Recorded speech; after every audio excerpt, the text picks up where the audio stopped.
Hello students, हम discuss कर रहे हैं एंटीबायोटिक और एंटीबायोटिक्स लेक्चर की सीरीज में आज हम लास्ट एंटीबायोटिक को कवर करने जा रहे हैं। बाकी सारी कैटेगरीज हमने डिस्कस कर ली है।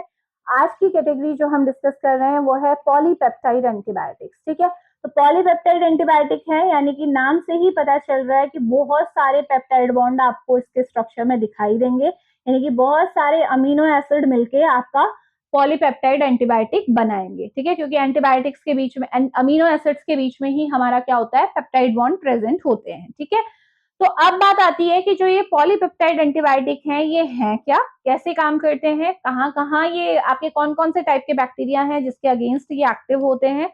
तो सबसे इंपॉर्टेंट पॉइंट ध्यान में रखिए कि जो हमारे पॉलीपेप्टाइड एंटीबायोटिक्स होते हैं ये जनरली ग्राम नेगेटिव बैक्टीरिया के अगेंस्ट काम करते हैं। ठीक है, इनका जो टारगेट होता है, यानी कि अगर ग्राम नेगेटिव बैक्टीरिया के थ्रू आपकी बॉडी में कुछ इन्फेक्शन हुआ है तो पॉलीपेप्टाइड एंटीबायोटिक आप ले सकते हो। अगर ग्राम पॉजिटिव की वजह से हुआ है तो ये इफेक्टिव नहीं है इन सम केसेस। कुछ हमारे अभी आप आगे देखेंगे, कुछ इसमें आपके ऐसी ड्रग्स भी आती हैं जो आपकी इफेक्टिवनेस शो करती हैं, लेकिन अगर हाईली इफिकेसी की बात करें तो ये ग्राम नेगेटिव के अगेंस्ट काम करते हैं। तो सिंपल सी बात है कि जो ये पॉलीपेप्टाइड एंटीबायोटिक हैं ये किसके अगेंस्ट काम करते हैं, ग्राम नेगेटिव बैक्टीरिया के अगेंस्ट काम करते हैं। अच्छा, ग्राम नेगेटिव बैक्टीरिया की स्पेशलिटी क्या होती है, मैंने बताया था ये कैसे ग्राम पॉजिटिव से अलग है। ग्राम नेगेटिव बैक्टीरिया के सबसे बाहर से एक आउटर मेम्ब्रेन भी प्रेजेंट होती है जो कि लिपोपॉलीसेकेराइड की होती है, बताया था, जो कि ग्राम पॉजिटिव के केस में नहीं होती है। हमारा ये ग्राम पॉजिटिव बैक्टीरिया है, ये ग्राम नेगेटिव बैक्टीरिया है। ठीक है, ये पॉजिटिव है, ये ग्राम नेगेटिव बैक्टीरिया है। तो मैंने क्या बताया था आपको कि जो ग्राम नेगेटिव बैक्टीरिया है इनके सबसे बाहर आपकी इस तरीके से हमारी जो आउटर मेम्ब्रेन प्रेजेंट होती है जो कि किसकी बनी हुई है, हमारी लिपोपॉलीसेकेराइड की। ये मैंने डिटेल में आपके साथ डिस्कस किया हुआ है। ठीक है, ये केवल क्योंकि अभी यहाँ पे इंपॉर्टेंट है तो इसलिए हम देख रहे हैं। तो बाहर से सबसे बाहर तो इसमें लिपोपॉलीसेकेराइड की लेयर होती है और लिपोपॉलीसेकेराइड की लेयर के बाद आपका क्या होता है, पेप्टाइडोग्लाइकेन की आपकी थिन लेयर होती है। ये हमारी सेल वॉल होती है, बहुत थिन होती है इसके केस में। ये हमारी क्या है, पेप्टिडोग्लाइकेन है, सेल वॉल। ठीक है, ग्लाइकेन। और फिर पेप्टाइडोग्लाइकेन के अंदर हमारी क्या है, ये ब्लैक कलर से जो शो की हुई है ये हमारी क्या है, इनर मेम्ब्रेन है। इसे हम साइटोप्लाज्मिक मेम्ब्रेन भी बोलते हैं। क्या बोलते हैं, ये जो ब्लैक कलर से दिखाई हुई है ये है हमारी साइटोप्लाज्मिक मेम्ब्रेन, प्लाज्मिक मेम्ब्रेन। और फिर इसके अंदर हमारा क्या होगा, बैक्टीरिया का जो भी हमारा मटेरियल है, चाहे वो राइबोसोम है, चाहे माइटोकॉन्ड्रिया है, वो सारा या मैट्रिक्स है, वो सब इसके अंदर होगा। तो ये ग्राम नेगेटिव का स्ट्रक्चर है, जबकि ग्राम पॉजिटिव के केस में बाकी सब सिमिलर होगा बट ये आउटर मेम्ब्रेन नहीं रहेगी। और साथ ही साथ जो पेप्टाइडोग्लाइकेन है इस केस में तो बहुत थिन होती है, लेकिन ग्राम पॉजिटिव के केस में क्या होती है, वो बहुत थिक आपकी क्या होती है, पेप्टाइडोग्लाइकेन की सेल वॉल होती है। ये पता है ना। चलिए, यहाँ पे अभी ये इतना आपको पता होना चाहिए। तो सिंपल सी बात है कि ये ग्राम नेगेटिव बैक्टीरिया के अगेंस्ट काम करते हैं पॉलीपेप्टाइड एंटीबायोटिक। अगर इनके नेचर या स्पेक्ट्रम की बात करें तो ये बैक्टीरिसाइडल होते हैं, बैक्टीरिसाइडल, यानी कि ये क्या करेंगे, आपका सीधे सीधे जाके हमारे बैक्टीरिया को क्या करेंगे, किल कर देंगे। ठीक है, तो समझ में आता है, बैक्टीरियोस्टैटिक बैक्टीरिसाइडल पढ़ाया है मैंने, तो ये बैक्टीरिसाइडल है, यानी कि डायरेक्ट ये जब भी आप इनको दोगे तो ये बैक्टीरिया को खत्म करेंगे सीधे जाके। अब देखते हैं पॉलीपेप्टाइड एंटीबायोटिक्स में कौन कौन सी आपकी एंटीबायोटिक्स आती हैं। तो सबसे पहली है हमारी, देखो, पॉलीमिक्सिन, पॉलीमिक्सिन।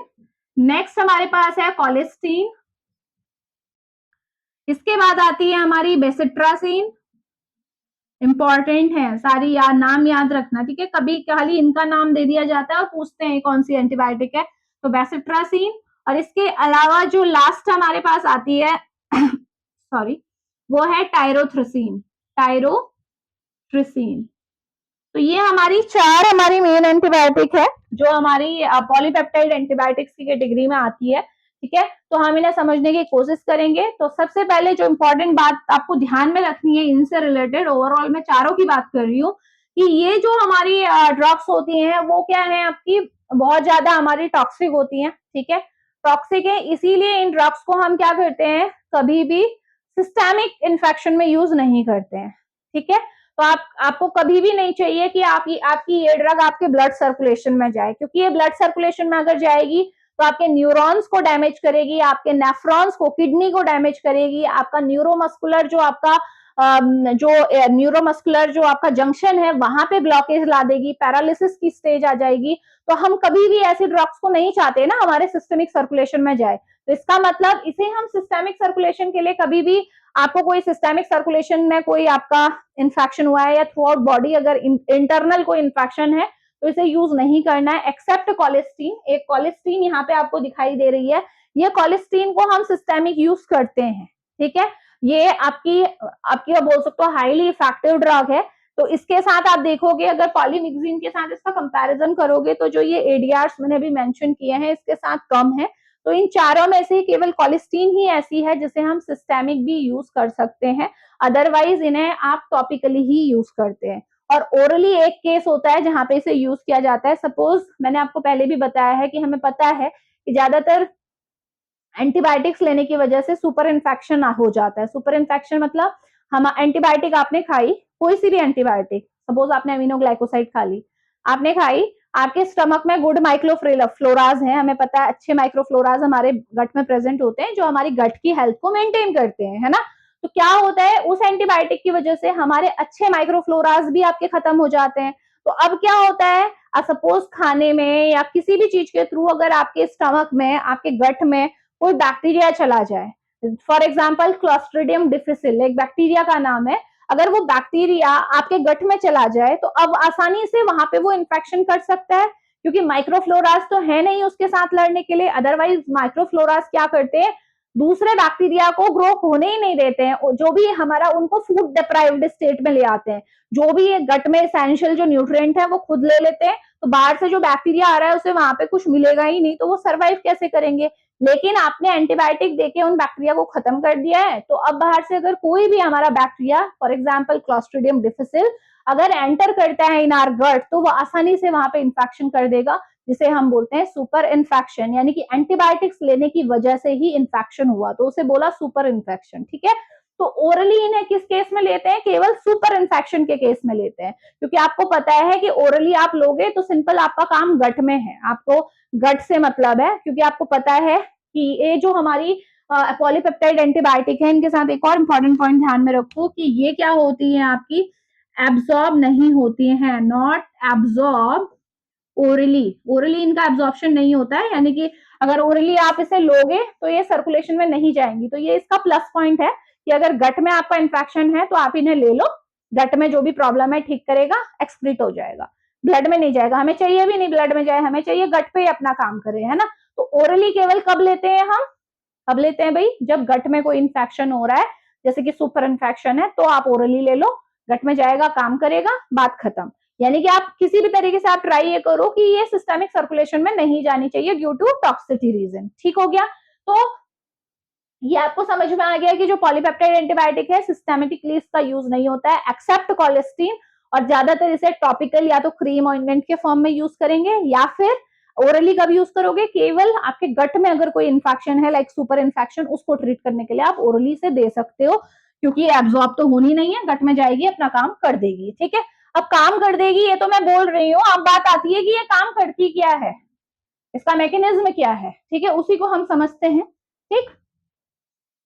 और ग्राम नेगेटिव में भी ध्यान रखो बेटे, ग्राम नेगेटिव में जो सबसे ज्यादा जिसके लिए यूज होती है ये कौन से ग्राम नेगेटिव बैक्टीरिया है, स्यूडोमोनास।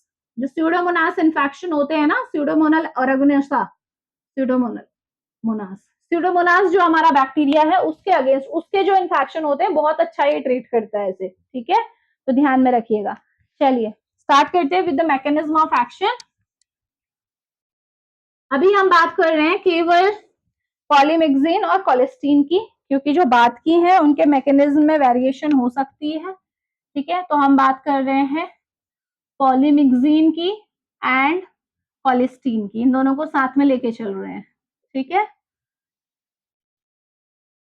चलिए तो इन दोनों का मैकेनिज्म समझते हैं। तो इनका मैकेनिज्म क्या है, देखो ये क्या करते हैं, पॉलीमिक्सिन हो चाहे कोलेस्टीन हो, ये सीधे सीधे हमारा क्या करते हैं, ये जो लिपोपॉलीसेकेराइड की आउटर मेम्ब्रेन आपको दिख रही है ना ग्राम नेगेटिव बैक्टीरिया में, ये इसके साथ क्या कर जाते हैं, बाइंड कर जाते हैं, बाइंड्स विद ये विप का साइन है, ठीक है। लिपोपॉलीसेकेराइड के साथ जाके बाइंड हो जाएंगे और बाइंड होने के बाद क्या करते हैं, ये जो लिपोपॉलीसेकेराइड की जो आउटर मेम्ब्रेन है ना, इसे डिस्टॉर्ट कर देते हैं। डिस्टॉर्ट करना मतलब इस मेम्ब्रेन में बीच बीच में क्या कर देंगे, ये पोर्स क्रिएट कर देंगे, यानी कि हम कह देंगे कि इसकी वजह से क्या होगा, स्यूडोपोर फॉर्मेशन हो जाएगी।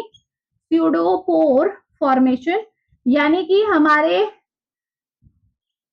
ड्रग्स की वजह से, यानी कि पॉलीमिक्सिन और कोलेस्टीन की वजह से इस जो लिपोपॉलीसेकेराइड की जो मेम्ब्रेन है इसमें पोर फॉर्म होंगे। देखो नेचुरली तो पोर होते हैं, ठीक है। पोरीन हमारा पोरीन प्रोटीन होती है जिसकी वजह से पोर्स होते हैं, वो तो नेचुरल ट्रू पोर्स हैं।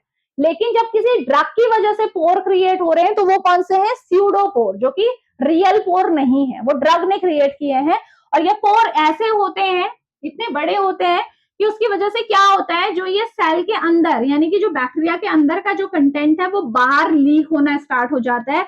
तो इसकी वजह से क्या हो जाएगा आपका, जब ये पोर बन जाएंगे आउटर मेम्ब्रेन में तो क्या होगा, आपका मेम्ब्रेन लीकेज होने लगेगी, मेम्ब्रेन का कंटेंट बाहर आ जाएगा और फाइनली हमारा जो निकल के आएगा वो क्या होगा, सेल डेथ हो जाएगी। अब कंटेंट ही बाहर आ गया तो क्या होना है, सेल डेथ होनी है। समझ में आ गया कैसे काम किया इनने, ठीक है। सिंपल सी बात है कि लिपोपॉलीसेकेराइड के साथ ये बाइंड हुए। अगेन जब ये हमारा लिपोपॉलीसेकेराइड होता क्या है, ग्राम नेगेटिव बैक्टीरिया की जो आउटर मेम्ब्रेन में लिपोपॉलीसेकेराइड है ना, ये किसकी तरह काम करते हैं, they also act like endotoxin. Endotoxin तो क्या होगा, मान लो ये लिपोपॉलीसेकेराइड की मेम्ब्रेन टूट गई तो अब भी ये जो लिपोपॉलीसेकेराइड जो है वो डिजीज कॉज कर सकता है, ये एक एंडोटॉक्सिन की तरह काम करता है, तो आसानी से ये टॉक्सिटी क्रिएट कर सकता है बॉडी में। तो जो हमारे ये पॉलीमिक्सिन और कोलेस्टीन है ना, ये इस लिपोपॉलीसेकेराइड के जो यानी कि जो ये एंडोटॉक्सिन है इसे भी क्या कर देता है, न्यूट्रलाइज कर देता है। ध्यान में रखिएगा कि जो ये है ये इसे भी क्या कर देते हैं, न्यूट्रलाइज कर देते हैं, न्यूट्रलाइज। तो यानी कि बैक्टीरिया खत्म हो रहा है नो डाउट, उसके खत्म होने के टाइम पे जो लिपोपॉलीसेकेराइड आपका टूट के हमारे सर्कुलेशन में आ रहा है, रह रहा है, उसको भी ये न्यूट्रलाइज कर देता है ताकि वो कोई प्रॉब्लम क्रिएट ना कर सके, क्योंकि इस एंडोटॉक्सिन की वजह से भी बहुत सारा डैमेज हमारी बॉडी में हो सकता है। तो ये हमारा क्या है, इसका मैकेनिज्म ऑफ एक्शन है जो आपको समझ में आना चाहिए कि पॉलीमिक्सिन और कोलेस्टीन कैसे काम करते हैं, ठीक है। और ध्यान में रखेंगे कि जो कोलेस्टीन है ना वो पॉलीमिक्सिन से ज्यादा पोटेंट है अगेंस्ट स्यूडोमोनास इन्फेक्शन। अगर किसी को स्यूडोमोनास जो कि ग्राम नेगेटिव बैक्टीरिया सॉरी, अगर उसका इन्फेक्शन हुआ है तो कोलेस्टीन कम डोज में भी बहुत अच्छा इफेक्ट दे देगा, ठीक है। तो पॉलीमिक्सिन से ज्यादा पोटेंट कौन है, कोलेस्टीन है, अगर स्यूडोमोनास इन्फेक्शन की आप बात कर रहे हैं तो ये इंपॉर्टेंट पॉइंट है। इसके अलावा एक और बात ध्यान रखना कि जो हमारी ये इनर जो साइटोप्लाज्मिक मेम्ब्रेन होती है ना, एक और इसका इफेक्ट है, समझो कि जो हमारी ये साइटोप्लाज्मिक मेम्ब्रेन है अंदर वाली जो ब्लैक कलर से मैंने शो की हुई है, तो जो हमारी साइटोप्लाज्मिक मेम्ब्रेन होती है इस मेम्ब्रेन में भी हमारे क्या होते हैं, इस तरीके से हमारे क्या प्रेजेंट होते हैं, एंजाइम्स प्रेजेंट होते हैं।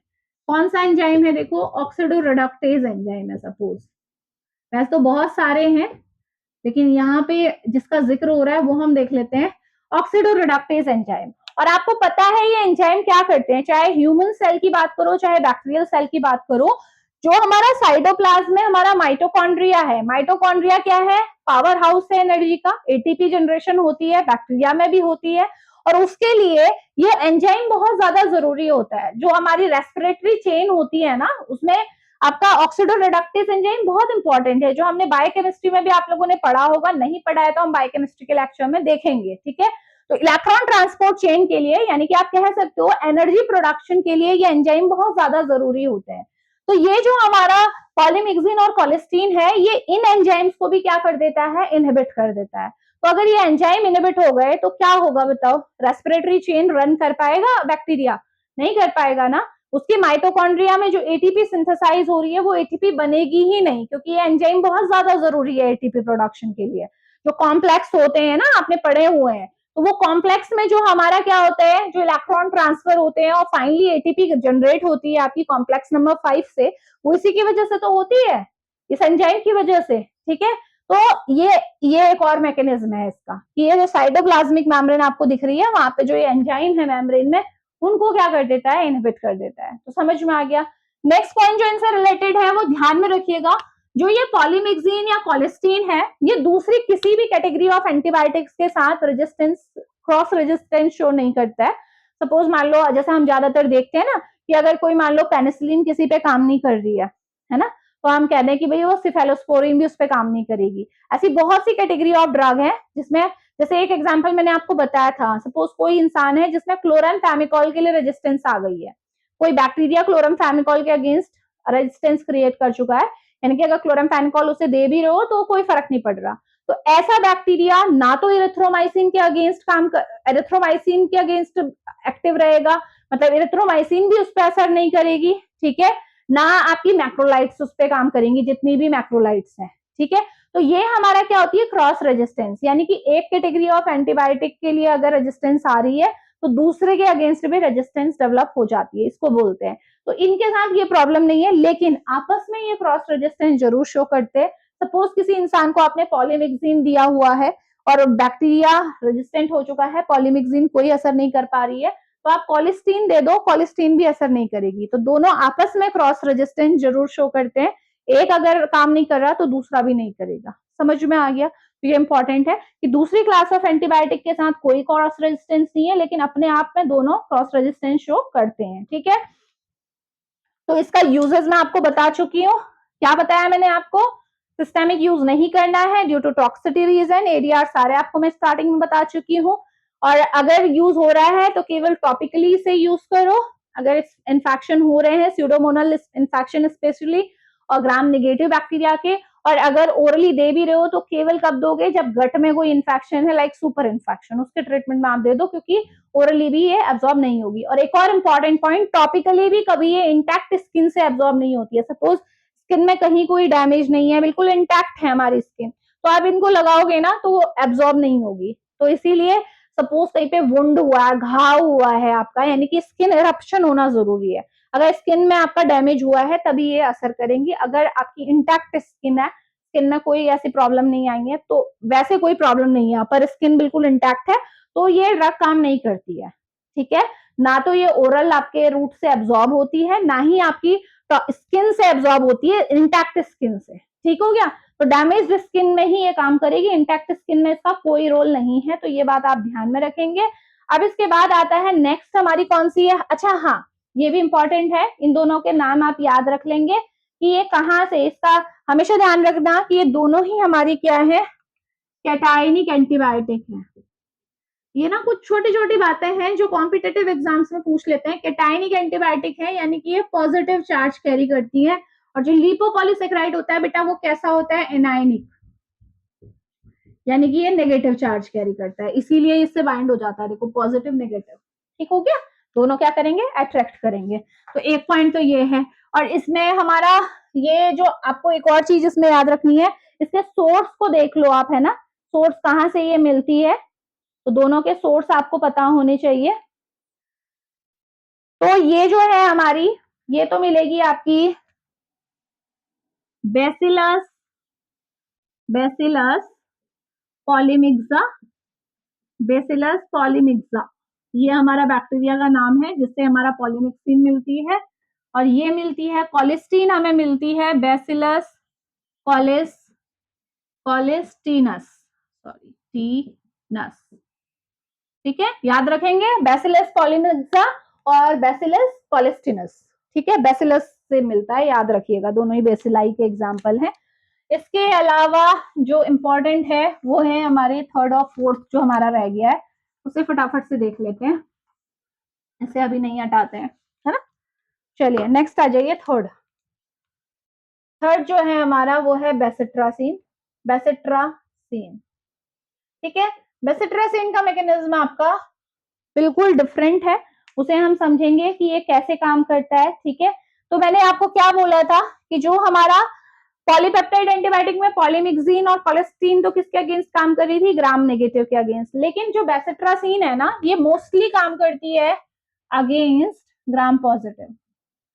ग्राम पॉजिटिव जो बैक्टीरिया है उनके अगेंस्ट काम करेगी, और कुछ हमारे ग्राम नेगेटिव हैं जिनके अगेंस्ट ये काम करती है। तो अलग है ना, सारी पॉलीपेप्टाइड एंटीबायोटिक ऐसी नहीं है। तो ये हमारा बेसिट्रासीन मेनली ग्राम पॉजिटिव के अगेंस्ट काम करती है। तो ग्राम पॉजिटिव में आपको इसका टारगेट क्या होगा? देखो, ग्राम पॉजिटिव बैक्टीरिया में मैंने आपको बताया था ये आउटर मेम्ब्रेन तो होती नहीं है, लेकिन जो ये हमारी पेप्टाइडोग्लाइकेन होती है लेयर लाइक दिस, ये बहुत थिक होती है ना, यही तो बताया था। तो ये जो बेसिट्रासीन होता है ना, वो डायरेक्टली इसी पे अटैक करता है। बेसिट्रासीन का टारगेट कौन होता है भाई? का टारगेट होती है ये पेप्टाइडोग्लाइकेन सेल वॉल। ठीक है, तो इसे आप बोल सकते हो cell wall synthesis inhibitor, like penicillin, cephalosporin, vancomycin.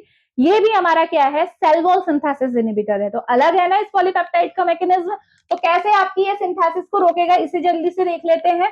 तो पॉलीपेप्टाइड, हमेशा ध्यान रखना कि जो हमारी पेप्टाइडोग्लाइकेन है ये किससे बनी है? पेप्टाइडोग्लाइकेन क्या है जनरली? ये एक पॉलीसेकेराइड है, यानी कि बहुत सारे शुगर मॉइटी आपस में मिलकर इसे बना रही है तो ये शुगर ही है ना, पॉलीसेकेराइड है।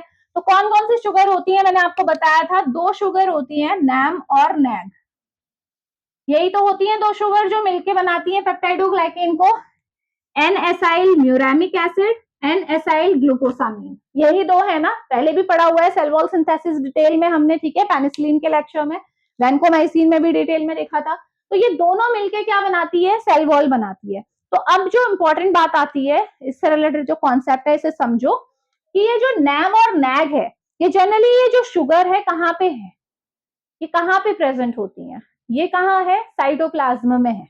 ध्यान रखो कि जो ये हमारा बैक्टीरिया है ना, ये बैक्टीरिया है, ये बैक्टीरिया है ग्राम पॉजिटिव, इसके साइटोप्लाज्म में ये कौन है? आपकी नैम और नैग है। और बेसिकली ये कहाँ से आ रही है? राइबोसोम में। ठीक है, तो ये नैम और नैग को आपका ये साइटोप्लाज्म में है। अब इसे सेल वॉल तक पहुंचाने का काम कौन करता है? सेल वॉल जो ये है हमारी पेप्टाइडोग्लाइकेन की, लाइक दिस, बहुत थिक है, ठीक है, इसे थिक बना लेंगे आप। तो यहाँ तक नैम और नैक को सेल वॉल तक लाने का काम कौन करता है? क्योंकि सेल वॉल तो तभी बनेगा जब नैम और नैक दोनों यहाँ सेल वॉल तक पहुंचेंगे। तो एक लिपिड कैरियर होता है जो इन्हें लेके आता है, उस लिपिड कैरियर का नाम क्या है आपका? बैक्टोप्रेनॉल। बैक्टोप्रेनॉल हमारा एक लिपिड कैरियर है, मतलब यानी कि ये लिपिड है खुद में, और ये कैरियर की तरह काम करता है। ये इन दोनों को सेल वॉल तक लेके आता है ताकि सेल वॉल सिंथेसिस हो सके। और कैसे सिंथेसिस होती है वो डिटेल में हम पढ़ चुके हैं, उसे यहाँ पे नहीं पढ़ना। तो अब क्या होता है, जो हमारा बेसिट्रासीन होता है ना, वो इस बैक्टोप्रेनॉल पे अटैक करता है। वो इस बैक्टोप्रेनॉल को, सपोज ये करो, देखो ये जो बैक्टोप्रेनॉल है अपने साथ नैम और नैक को यहाँ तक ले आया। अब इसका क्या होगा? अब इसकी क्या होती है? रिसाइकलिंग होती है। ये जो बैक्टोप्रेनॉल है इसका क्या होता है? डीफॉस्फोराइलेशन होता है, समझो इसे। ये क्या होगा? डीफॉस्फोराइलेशन होगा और फिर जाके ये वापस से अपनी एक्टिव फॉर्म में आ जाएगा, यानी कि अब ये और भी ज्यादा नैम और नैक को सेल वॉल पे ला सकता है। अब आपने क्या किया? आपने बेसिट्रासीन दे दिया। बेसिट्रासीन क्या कर रहा है? ये इस डीफॉस्फोराइलेशन को रोक दे रहा है। तो जो बैक्टोप्रेनॉल नैम और नैक को मेम्ब्रेन तक लेके आए थे, उन्होंने अपना काम तो कर दिया, लेकिन वो दोबारा से एक्टिव फॉर्म में नहीं आए। अब इतने सारे बैक्टोप्रेनॉल आएंगे कहां से? ये भी तो लिमिटेड है ना, ये जो लिपिड कैरियर है सेल के अंदर लिमिटेड है, और ये हमेशा क्या होते हैं? रिसाइकिल होते रहते हैं। एक बार इन्होंने अपना काम किया, नैम और नैक को पहुंचाया, उसके बाद इनका डीफॉस्फोराइलेशन हो जाएगा और ये वापस से अपनी एक्टिव फॉर्म में आ जाएंगे। जनरली होता क्या है, जब ये नैम और नैक को यहाँ लेके आते हैं तो ये किस फॉर्म में होते हैं भाई? जब लेके आते हैं पायरोफॉस्फेट फॉर्म में होते हैं।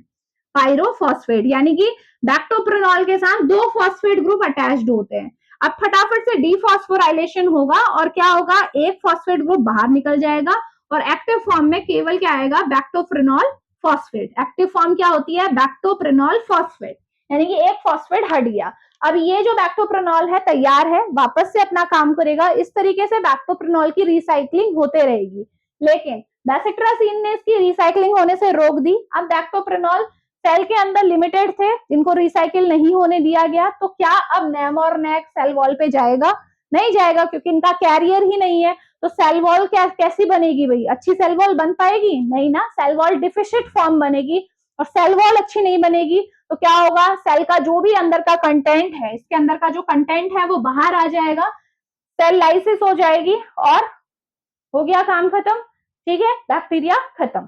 तो ये हमारा बेसिट्रासिन का मैकेनिज्म ऑफ एक्शन है। आई होप आपको समझ में आ गया होगा बैक्टोप्रेनॉल का रोल पूरा, ठीक है, कैसे काम करता है। तो ये था बेसिट्रासिन, ठीक है। और ध्यान में रखिएगा कि जो बेसिट्रासिन होता है ना, ये, हाँ, ग्राम नेगेटिव बोला था ना मैंने, तो ग्राम नेगेटिव में भी हमारे कौन से आते हैं, निजेरिया, जो गोनोरिया है ना, सेक्सुअली ट्रांसमिटेड डिजीज, उसका ये बैक्टीरिया है, इसके अगेंस्ट ये बेसिट्रासिन काम करता है। और साथ ही एच इन्फ्लुएंजी यानी कि इन्फ्लुएंजा जो का बैक्टीरिया है, हीमोफिलस इन्फ्लुएंजा का, उसके अगेंस्ट भी ये काम करता है। और यहाँ पे जो मैकेनिज्म होगा ना, वो इसका बेसिट्रासिन का, ये तो मैकेनिज्म आपको समझ में आ गया। सेम जो मैकेनिज्म पॉलीमिक्सिन और क्लोलिस्टिन करते थे ना, वही same mechanism in case of gram negative bacteria bacitracin भी करता है। ये सेल मेम्ब्रेन लीकेज भी कॉज करता है, ठीक हो गया। तो इसका ड्यूअल इफेक्ट है, समझ में आ गया। ग्राम पॉजिटिव में ये करेगा, ग्राम नेगेटिव के केस में आपका ये प्लस आपका लिपोपॉलीसेकेराइड्स के साथ बाइंड होकर जो सेल लीकेज होती है वो भी ये कराता है, ठीक है। तो ये था बेसिट्रासिन, बहुत इंपॉर्टेंट है। यहाँ से एक बहुत बड़ा कॉन्सेप्ट क्लियर होता है हमारा बैक्टोप्रेनॉल लिपिड कैरियर का, जो हमने पहले डिस्कस नहीं किया था, ठीक है। इंपॉर्टेंट है, दिमाग में रखेंगे, ठीक है। अब इसके बाद देखते हैं क्या रह गया हमारा। अब रह गया हमारा टायरोथ्रिसीन, ठीक है। लास्ट है आपका टायरोथ्रिसीन।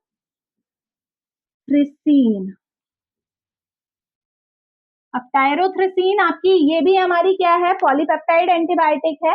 तो ये ध्यान में रखना, ये दो हमारी एंटीबायोटिक्स होती है, उनका मिक्सचर होता है। एक तो है टायरोसिडीन, एक है ग्रामिसिडीन। ये दो एंटीबायोटिक्स हैं जिनका ये मिक्सचर है। इस मिक्सचर में 80% तो हमारा टायरोसिडीन रहेगा और 20% रिमेनिंग हमारा क्या रहेगा, ग्रामिसिडीन रहेगा। तो ये इंपॉर्टेंट पॉइंट है जो इससे रिलेटेड है, एमसीक्यूज में जो पूछा जा सकता है, ठीक है। ये भी आपका क्या है, ग्राम पॉजिटिव और ग्राम नेगेटिव दोनों के अगेंस्ट ये क्या काम करता है। तो एक्टिव आप बोल सकते हो। ग्राम पॉजिटिव में हमारे स्ट्रेप्टोकोकल इन्फेक्शन और स्टेफाइलोकोकल इन्फेक्शन दोनों के अगेंस्ट ये टायरोथ्रिसीन अच्छा काम करता है, ठीक है। तो वहां पे हम इसे यूज कर सकते हैं। In case of gram negative bacteria again हम इसे यूज कर सकते हैं। ग्राम नेगेटिव में जो कवरेज रहेगी वो फ्यू ही रहेगी, कुछ ही बैक्टीरिया है जिनके अगेंस्ट ये काम करता है।